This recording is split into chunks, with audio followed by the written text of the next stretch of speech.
eyesight. That verse, I felt that way my whole life. So this is welcome change. By the way, this is the best time I've ever had on the talk I'm show. chill with all the gods. Gods recognize gods. The only true currency in this bankrupt world is what you share with someone else when you're around.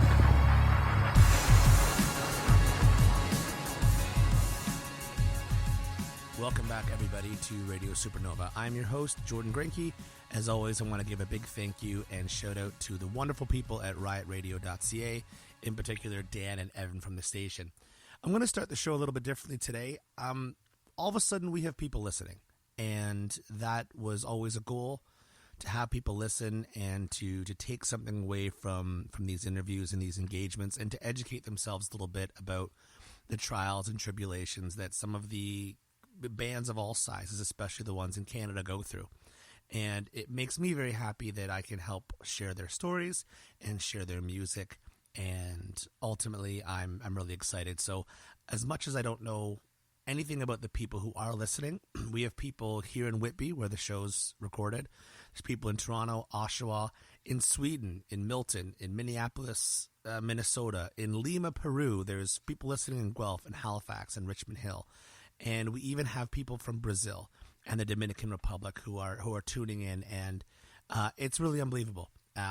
Just recently, there was a couple from Poland and Netherlands who emailed the show saying that they stumbled across it and that they love what they were hearing, and they've now started listening to the bands. In particular, they really were taken back by a band that we featured on the show called Buttes. So when I say thank you for listening, I really mean it, because it was just me listening to myself a month ago, and now it's people actively tuning in and enjoying what we're doing. And that's it. The motive of the show is to help people learn more about the music industry, at least here in Canada, and maybe in some small part internationally, or at least in North America.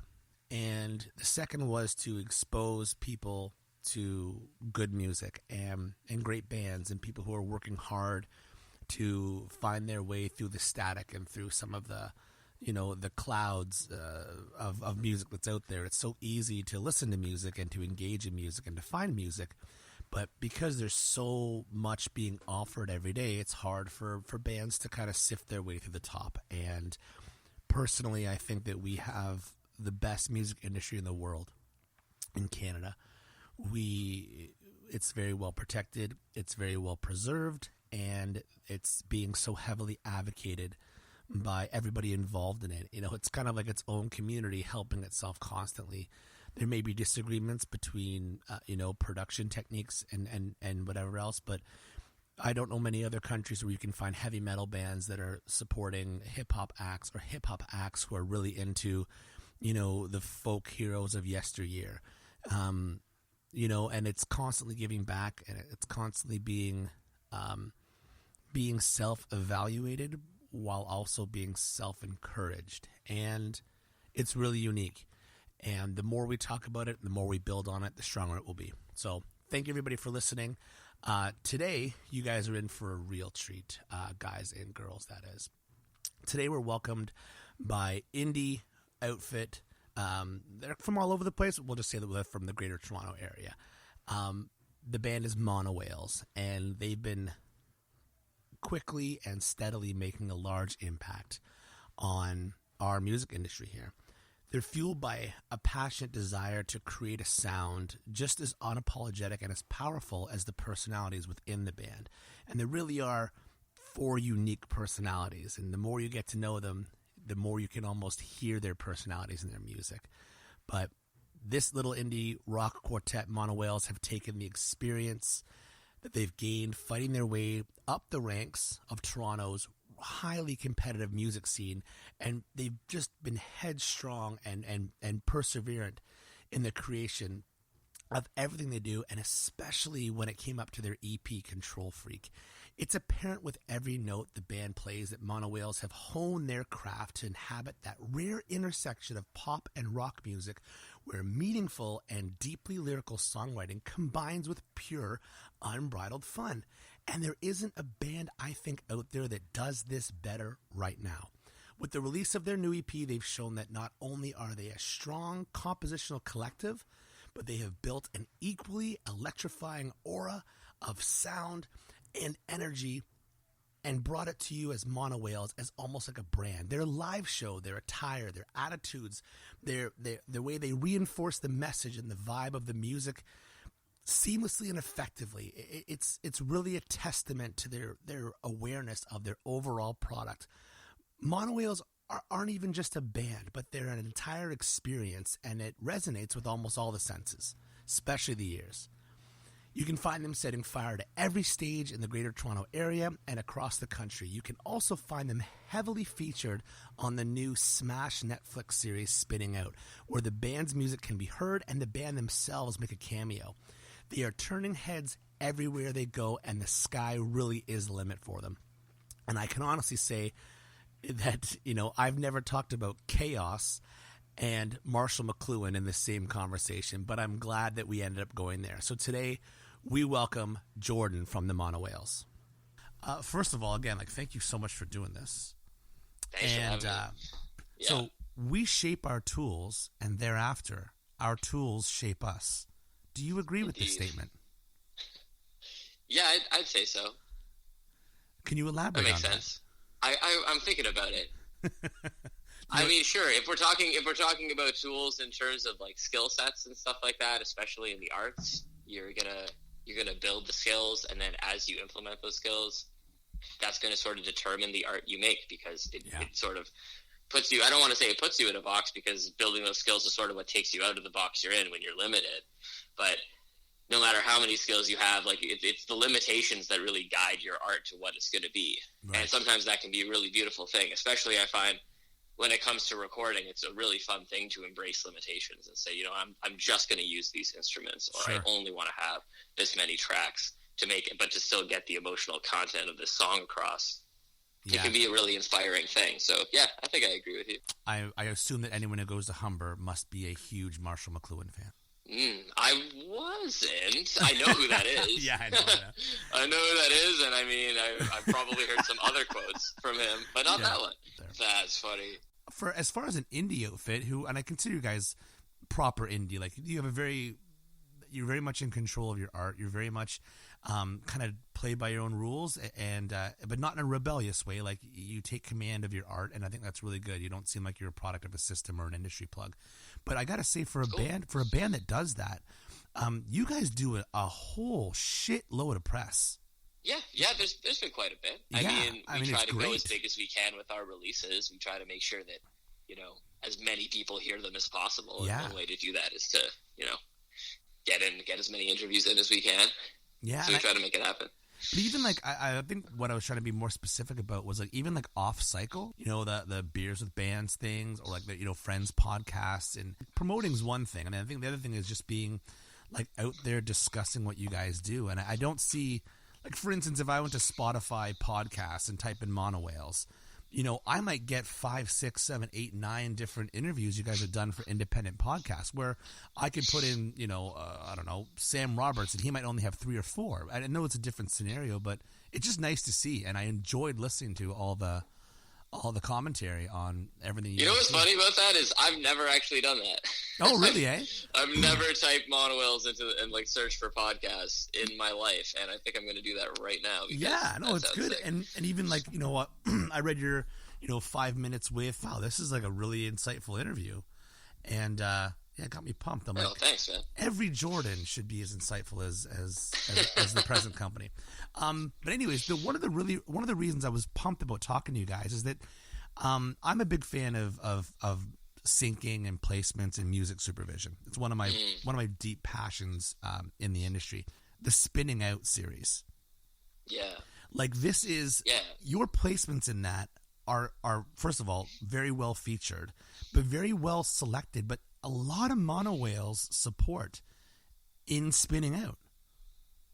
Yeah, it kind of blew up on us. At first it was so, as I'm sure you know, but maybe some of your listeners don't, often sync deals come through your publisher, a band's publisher, right?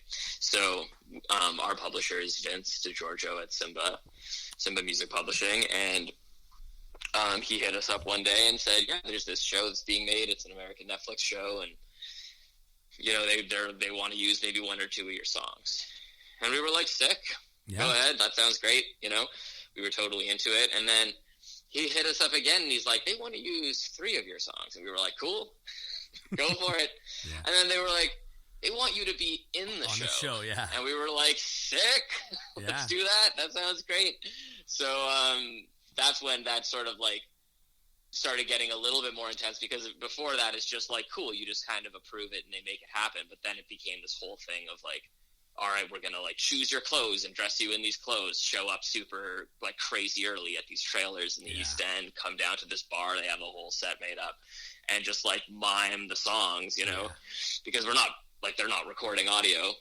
No. So we're just like pretending to play the songs, and they're doing the whole thing. Yeah. And then even after that, they were like, yeah, there's this song from, before, like when you guys were a sort of like a different band years ago, and they kind of want to use that song too, and it's just playing in the car. You can barely hear it. Yes. Like when they're in the car, but it sounds like it's coming from the bar, and we're like, sick, 4 songs and we're in the show. Like, that's good for us, so we're happy to do it. Vince actually came to our class last year and talked to us. And, oh, no way. Yeah, and but Vince is great, and I really, he's a good guy. I really was. I felt inspired. Some people that come in, they kind of do their speech, but Vince was so into it, and he was. And I talked to him after about placements, and he was like, "I'm telling you, man, it's the best thing for bands, because it puts their actual content in a real setting, and it's 2 art forms working together, and you're like, oh my god, this is so crazy." But speaking of that stuff, the Hockey Night in Canada stuff, that must have been wild for you guys too. Yeah, that was really fun. That was a little bit different, just in the sense that it actually came through, that was through our publicist, who just sort of hit us up and was like, yeah, this could be happening. Do you guys want this to happen? And we were like, yeah, but we didn't really know when exactly. Yeah. So we only heard about it, like we had a show in Calgary that night, so we were like setting up and stuff, and like waiting for the show to start, when people were just like posting Instagram stories of being like, oh my god, like this is happening right now, you guys are on that show, and we're like, sick, that's great stuff. But we didn't actually get to sit down and watch it, unfortunately. It's too bad. It's because we were on the road, but it is what it is. It's all good. We're just happy it was there. There's some bands who are really concerned with the kind of placements they have. If you can speak on behalf of the entire collective there, do you guys concern yourself with like being in the wrong product or being associated with the wrong product? Or like, it's funny you bring that up, because Sally is vegan, and that has been brought up before. Of like, is that something that would be considered? And I think it would be. Like, we have to feel okay with, the stuff our art is being used to sell. It's a little bit different when I think we're talking about something like Hockey Night in Canada or like a Netflix show, where it's more like, that's more of like, as far as the Netflix show is concerned, that's somebody's art. Like, someone is creating art and they're associating our art with it. When it comes to commercials, and it's just literally like your song is being used to promote and sell a product, we have to, be willing to align ourselves with that product to a certain extent. Exactly. And, I don't think we'd be, too precious about it, but it's definitely something to consider, rather than just, auto-approving every single thing that comes in. Yeah. You got to make sure it aligns with your values and all that kind of stuff. And for those, if there are people listening who aren't aware of this, what's great about being in Canada and being people that add to Canadian content or have Canadian content is that it's impossible for you to give up your moral rights to your work. So even if there was an error, let's say, and that song did get into that meat commercial, and you wanted to pull it, legally you always are able to pull it from there. You don't ever give up that right. So we're lucky in that regards in Canada, because we're able to do that. And but I find that syncs and placements are so interesting, because commercials are one thing, films, and then you have television, or you have a whole plethora of different things where your music can actually go. Which brings me to, when was the first time that you ever heard one of the songs that I guess you were playing on, because there's been some member changes in the past, but like, when was the first time you heard something that you had done on the radio or anywhere? The very first time on the radio, at least on like commercial radio, would have probably been Indie 88 spinning this track from like years and years ago that again, it was sort of from like this other band we had. But like as far as Monowhales is concerned, it would have been probably hearing Take It Back on The Edge. Yeah. In like 2017. That was like the craziest thing because we were hearing it on Take It Back, on The Edge and Indie 88. Yeah. Like all through the fall of 2017, and we were just like flipping out, man, because that was sort of the period of time where we're like, we have this song, we think it's sick, we really want to see if radio will play this song, and then the fact that they actually picked it up and played it as much as they did was like blowing our minds. But you know they're playing it before you ever hear it. Like you don't find out it's on the radio by hearing it, you know? Gotcha. But, right? Like you have, you know, members on your team and they're talking to the stations. The stations are saying, okay, cool, we're going to start playing the song. And then, so you're like, sick, I know it's on there, but I just don't know when it's playing. Yeah. So every time you're in the car, you're flipping between the stations that are playing it, trying to catch it. And when you finally do, it's like, wow. And I've noticed for myself, every time I hear one of our songs on the radio, the first like 5 seconds of the song, I'm like, what song is this? I'm always like, this sounds so familiar. And then I'm like, oh shit, it's this song, you know? Yeah. So, but yeah, it's a great feeling, man. You're the second person in as many consecutive interviews who said the exact same thing that they said. Oh yeah? It takes you a second to go like, oh, I know this. Oh, right, that's me playing. Who was the other one? The guys from Birds of Bellwoods. Oh, true. They're like, we go, oh, man, I love this. Oh, right, because I wrote it. Kind of one of those things, right? But do you remember where you were? Like, were you driving? Were you just kind of... Yeah, I think I was driving, like, in Toronto. I think I was driving on, like Mortimer and Broadview, Toronto, like the M4-ish. So you're in traffic. Area. It was late at night, actually. Oh, nice, man. It was late at night. I was just coasting, man. It felt great. Yeah.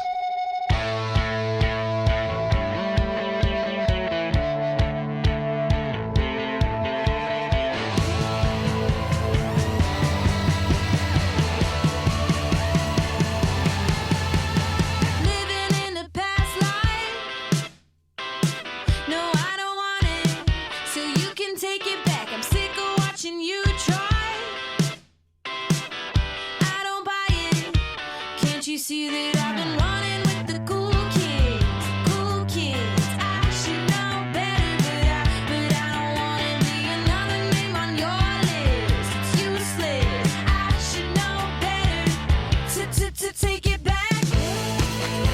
I should know better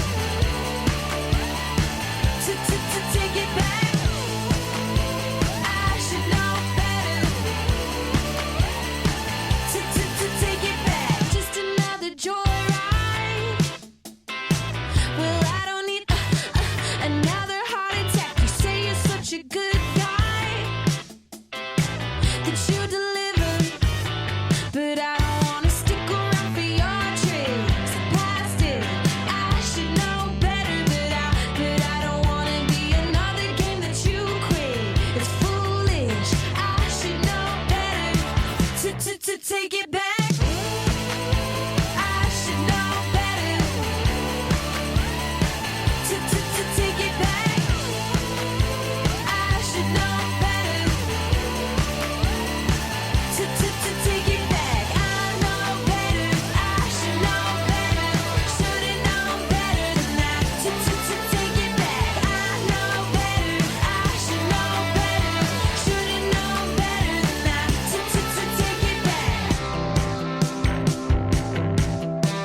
now in the thick of it, could you ever see yourself doing anything else?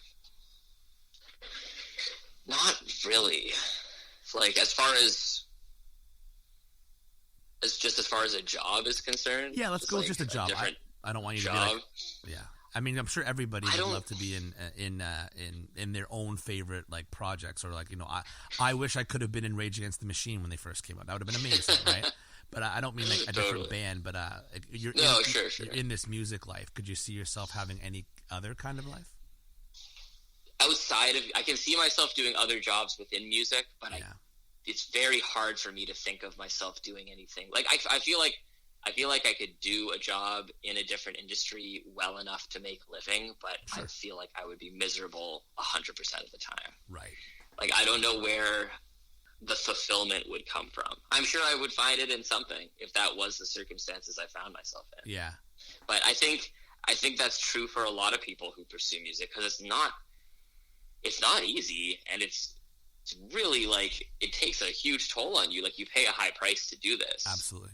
And if you know, a lot of people, I think it comes down to, you love the thing you're doing, you love the art, and that's where your fulfillment comes from, and you just can't feasibly do anything else. Yeah. So partly it's a choice based on that passion, and partly it's, you know, like, you're stuck. Like, who you are demands this is what you do. So you're just doing it, man. You know, that's kind of a weird contrast, because you're thinking to yourself, like, you're making the choice to do this, but also at the same time, like, you also don't have a choice because you just love doing it.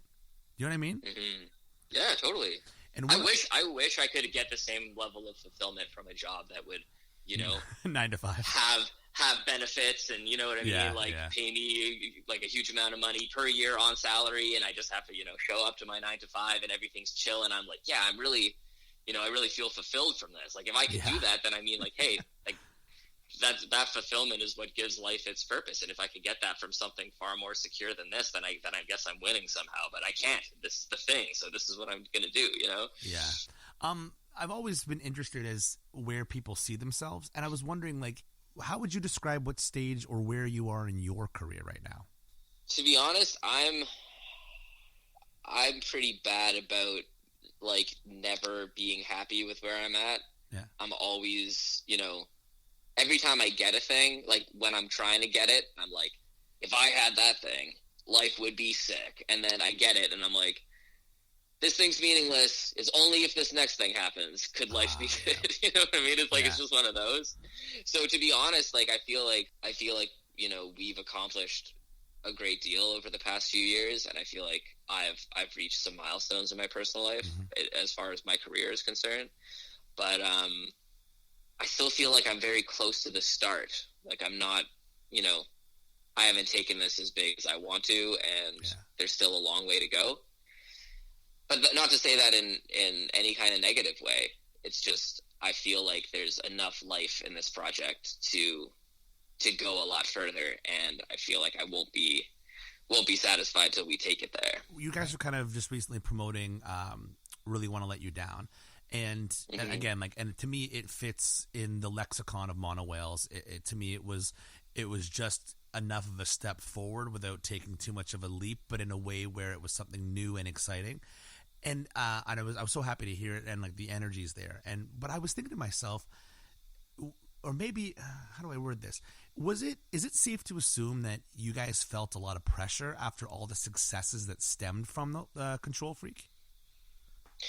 Yeah, like, I think what we were feeling at the time, and what was kind of difficult, because in the music industry, what I've noticed, especially when you're independent, is you're learning this as you go along, right? You can do as much research as you want, but until it's happening to you and you're forced to adapt to, you know, the demands of you know, what's going on, you never really have a complete idea of what it means to be doing what you're doing. And that was sort of the situation we were finding ourselves in, where we're like, okay, cool, like, these songs are on the radio, this record's out, it's being received well, there's, you know, the streams are going up, the gigs are coming in, we're feeling the pressure of how we're going to follow this up. and just what we're going to do for the next year and how we're going to make that happen when we're a self-managed, unsigned band, you know, trying to capitalize on all of the opportunities that are coming our way. And it caused a lot of us to really step back and think, like, you know, first of all, you got to always ask the question, like, is this for us? Like, is this what we want to be doing? Are we willing to, like, step up to the plate and actually take on the challenge of what it means to make this happen, right? So yeah, that was a period where we felt a lot of that strain, and I think some of that was coming out in the music we were writing at the time.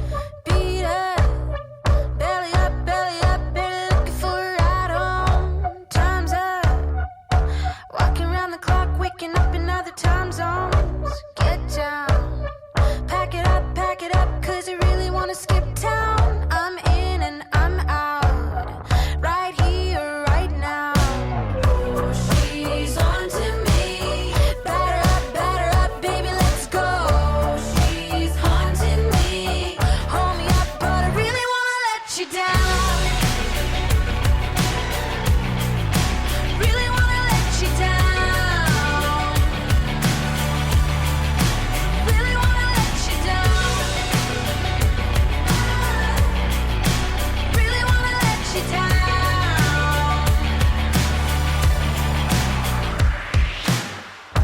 Lose touch. Follow up, tell me something that I don't know. Hands up. Had enough, always looking for a low blow. Out of sight is out of mind. On the side, I draw the line. It's black and it's white. The colors don't lie. Oh, she's on to me. Batter up, baby, let's go. She's haunting me. Hold me up, but I really wanna let you down. Really wanna let you down. Really wanna let you down. Really wanna let you down.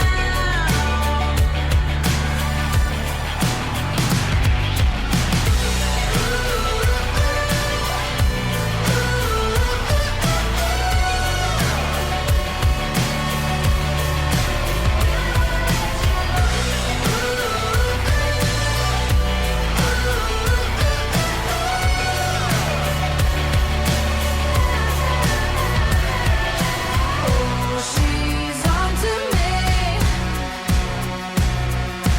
Oh, she's haunting me. Hold me up, but I really wanna let you down. Really wanna let you down. Really wanna let you down. Really wanna let you down.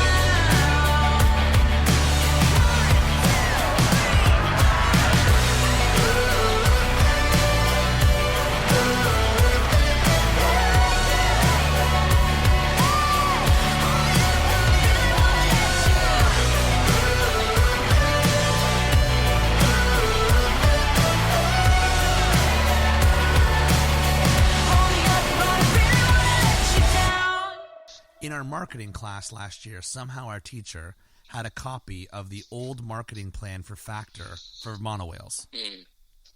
Oh, no way. Yeah, True. like an old school one, and we used it to help study marketing plans. Which one? Oh God, I think I had a yellow theme to it. It was the front page had like a diagonal photo. The band was in the bottom right corner. Oh man, I don't know. It was like circa. Do you remember what songs were listed? I could. It was literally put up on a like one of the. Okay. I almost said overhead projector, which would have dated me. How did they get that? Who's your teacher? Greg Jarvis. He's in the band called Flowers in Hell. He's been the I teacher. don't think we know him. He works in a marketing firm. I don't know which one it is, but I think I don't know. Like it's, but it was so funny when it came up. We were like, or it could have been. I will say this. I don't want to go out and say somebody got it. The project is to do a marketing plan. It could have been that a previous student had done it on your band, for all I know. So that's Maybe. also possible. Yeah, dude, I don't care. Like, yeah. I'm stoked. If people can get some value out of it. That, it's huge. past what we've gotten from submitting it to Factor, then I'm totally happy for that to happen. So what I love, well, the reason why I wanted to touch on that, because you touched on the insurance and you gave us an anecdote there, but also too, like, I always want to get bands' takes on our industry and the way that the infrastructure is. So I was wondering if you wouldn't mind talking about your experience with things like grants, like Factor or the Ontario Arts Council or SOCAN, and their overall importance in your experience with them. It has been. I cannot stress enough how important it's been to allowing us to do what we've been doing.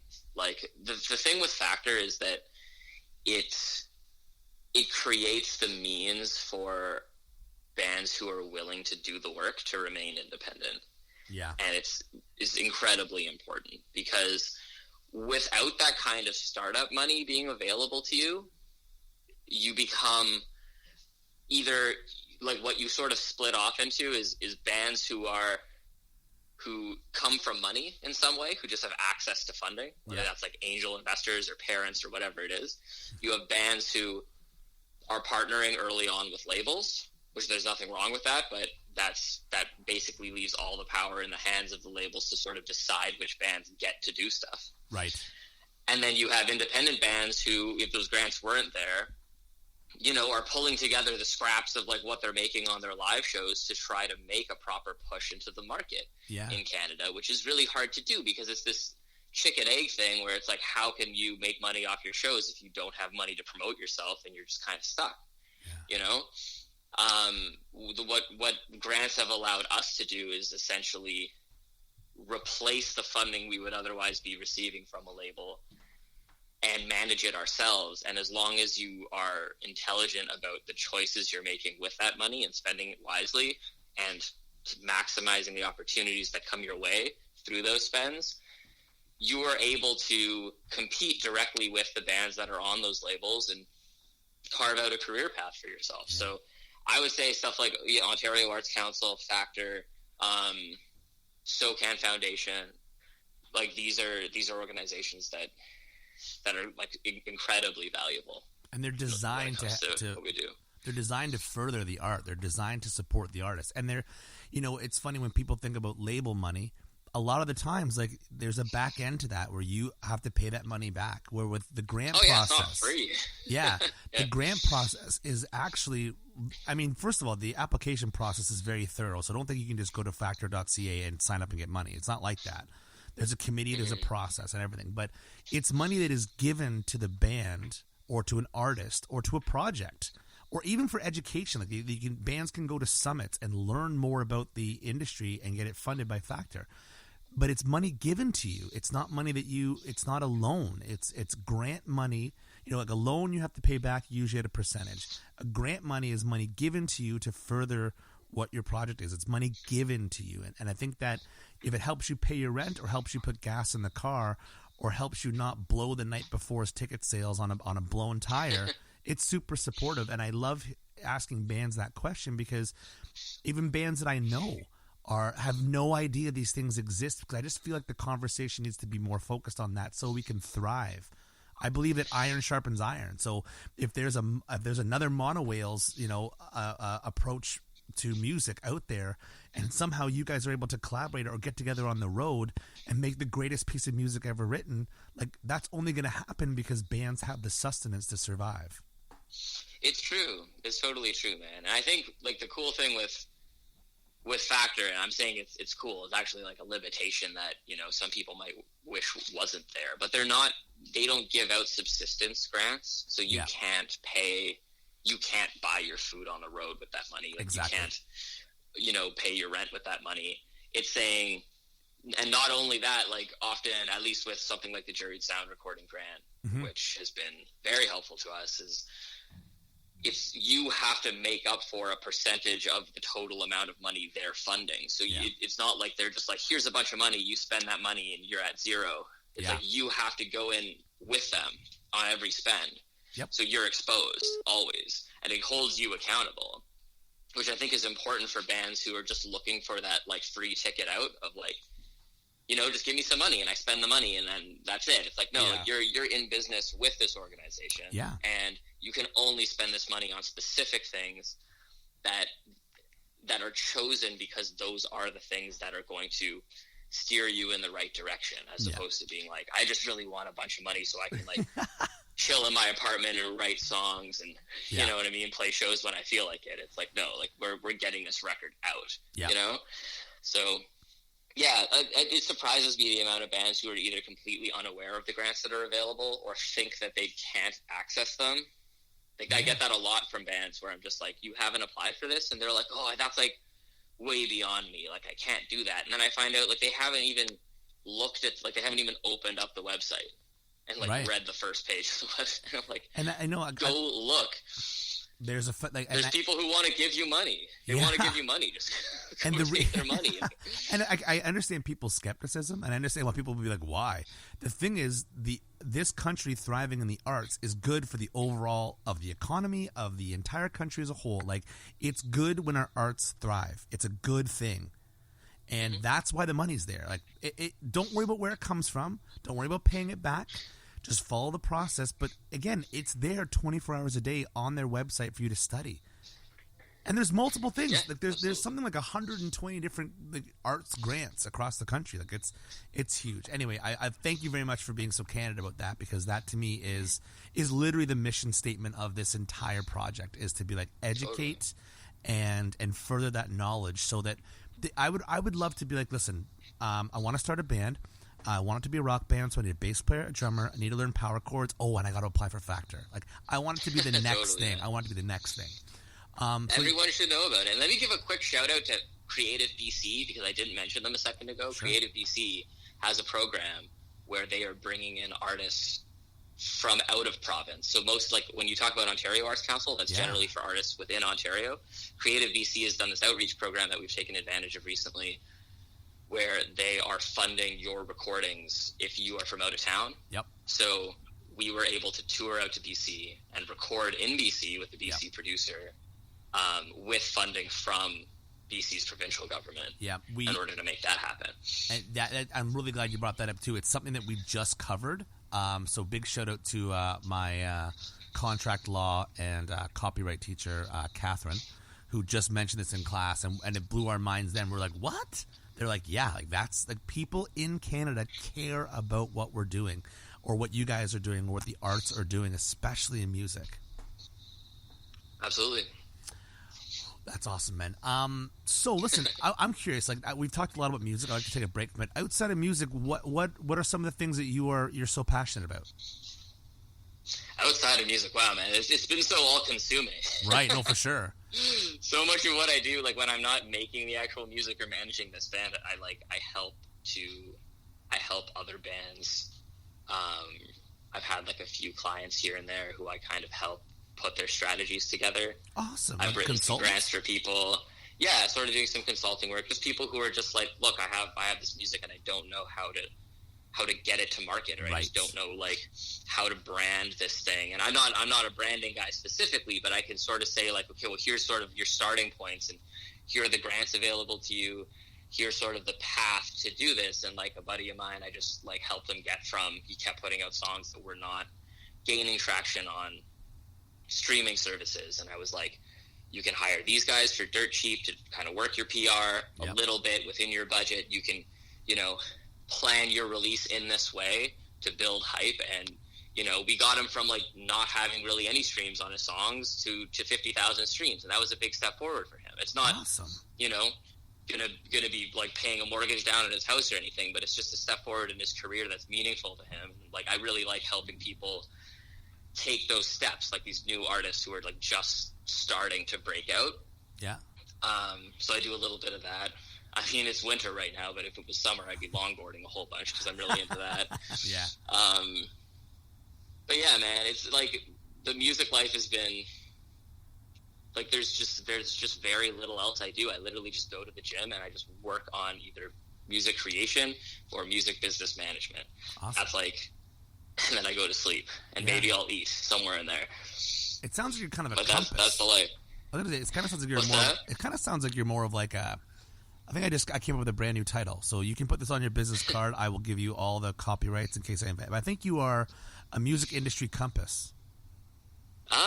Interesting. 'Cause Okay. it doesn't sound like Cool. you're branding. Doesn't sound like you're marketing. Doesn't really necessarily sound like you're managing. You're kind of suggesting and pointing. When you said pointing, I thought like a compass. You're giving people the music industry compass. So there you go, man. Second career, right there. Cool. I'll take it, man. That's sweet. So again, we're kind of, I don't know how much time you have, but I don't want to get too far into it. But I really want to know this because growing up and being an older person, like we talked about pre-show, you guys opened up for Sloan last month at the Sock Drive, Josie Dye's Sock Drive. Yeah. I love Sloan. I think they're literally one of the hidden gems, like Sky Wallace, Sloan, and I don't know, it's Monowhales are like the three hidden gems of this country. But I love Sloan. I've been obsessed with them for like way too young. And I was wondering, do you have a favorite Sloan song? Favorite Sloan song? Other Man, probably. Nice. Would be the one for me. Although there's a few that are like just, they're all, like the hits are great. Huge. But Other Man is just one of those songs that I'm like, that's such a unique perspective to write into a song, and to write it that effectively is really, really cool to me. The execution of that song is, it's executed so well. Mood, lyrics, everything. Yeah. Rest of My Life is really great too, though. Yeah. And Coax Me. Those are probably, let's say, top three. I'm a huge one chord to another guy, and like I love like Everything You've Done Wrong, Lines You Amend, like those songs. Like that, it literally tugs at my musical heartstrings. I love that band. What was the experience like? That event is huge. A lot of industry people, a lot of eyes, a lot of real like loyal music fans at the Sock Drive. What was because you guys were like the direct support, right? We weren't, actually. We were first of three on that one. We had Dave Monks. Yeah. Dave Monks was direct support on that. Dave Monks from Tokyo Police Club. Oh yeah, super nice guy. And we have some friends that play in his live band. Yeah. So it was just good hangs. Like, we were just chilling, and got to play the Phoenix, which is always fun. Oh yeah. Played there a few times, and it's a good time. And then we were just kind of chilling, like watching the other sets and like hanging with the people who had shown up to see us. And there were a lot of new people who hadn't seen us before who were sort of just getting to know us at that show, and then just chatting with us afterwards. It was funny just because there were people who had come to see us who were like, "Who's Sloan?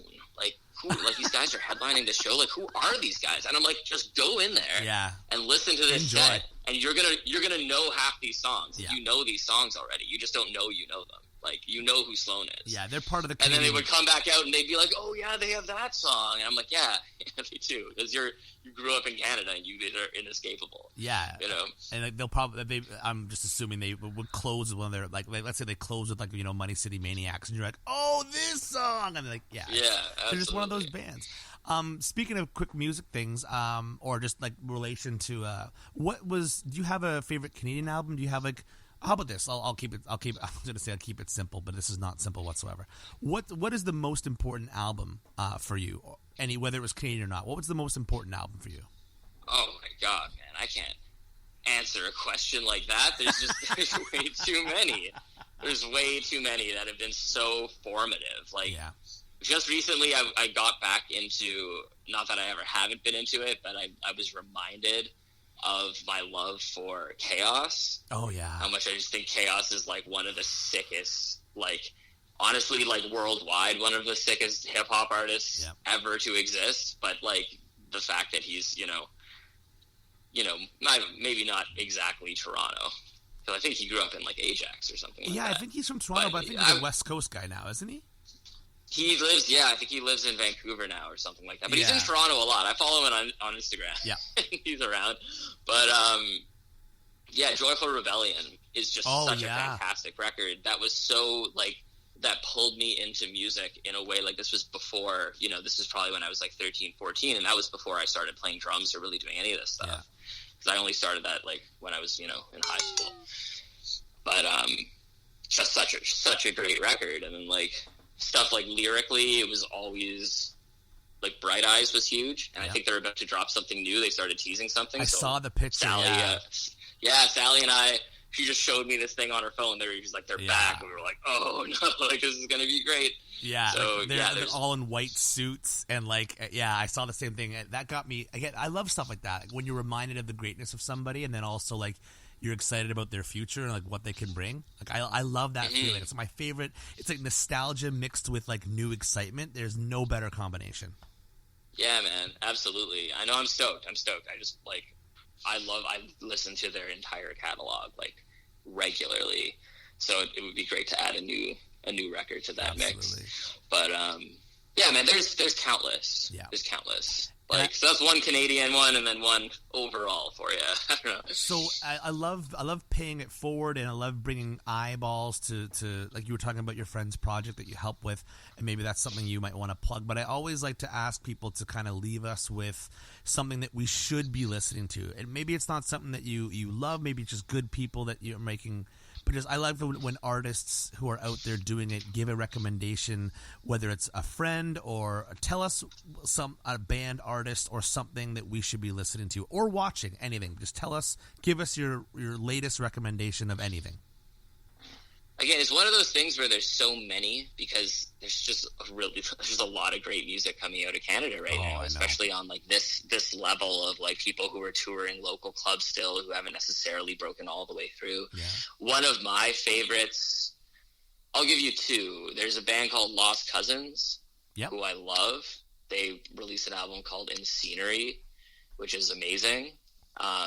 They just have a very distinct like voice to what they're doing, and I don't mean like vocally, just like what they're the way that they're expressing themselves is like is just like it's very much them, but they're in the tradition of like, you know, the music that has come before them, but like there's something special there, and they're taking risks that I think a lot of other people are, you know, a little more afraid to take, trying to make their stuff a bit more maybe accessible radio wise than some of the stuff that they're doing. But I appreciate having people who are being true to their art the way that they are. And then the other band would be, they're from Kingston originally, but I think they're Toronto based now. And then there's a Hamilton band called Basement Revolver, who they put out something new recently called Wax and Digital, but I listen to Heavy Eyes all the time. This record, and they're just the nicest people. Like I met Chrissy at Cherry Cola's during CMW, and I had put them in my, like, we got asked to do a top 5 bands at CMW. I can't remember which blog asked us. It might have been Canadian Beats or something. Yeah.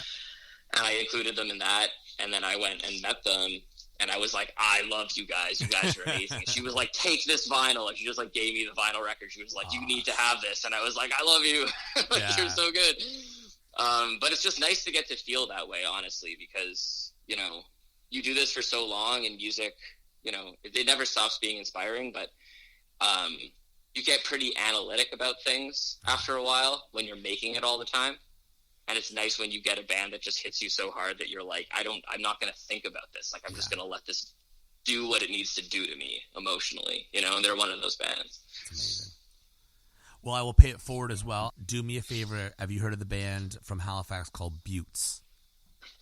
Buttes? I don't think so. Enjoy, my friend. From one Jordan is that BEAUTS? And I was just like, wait a second. Like, what is happening here? Yeah. And, I'll check that out. Yeah, The City Is Mine by Buttes. Just, it'll knock your socks off, man. They've really got something fun going on there. Well, listen, Jordan, thank you so much, man. I cannot wait to see you guys. We'll be back. We'll be back soon enough. Yeah, we have that one show with Mariana's Trench in Kitchener on the 24th, so that's next Friday, and then we have, like, we're booking up the spring, but nothing that's announced just yet.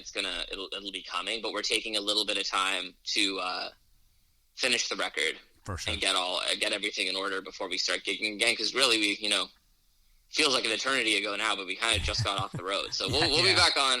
We'll be back on soon enough. All right, but, my friend. We'll definitely be keeping everyone posted through our socials. Everything at Monowhales. You can follow us online and stay up to date. Yeah, well, listen, thank you so much for your time. I really genuinely enjoyed the conversation. It was awesome. I'm glad. I did too.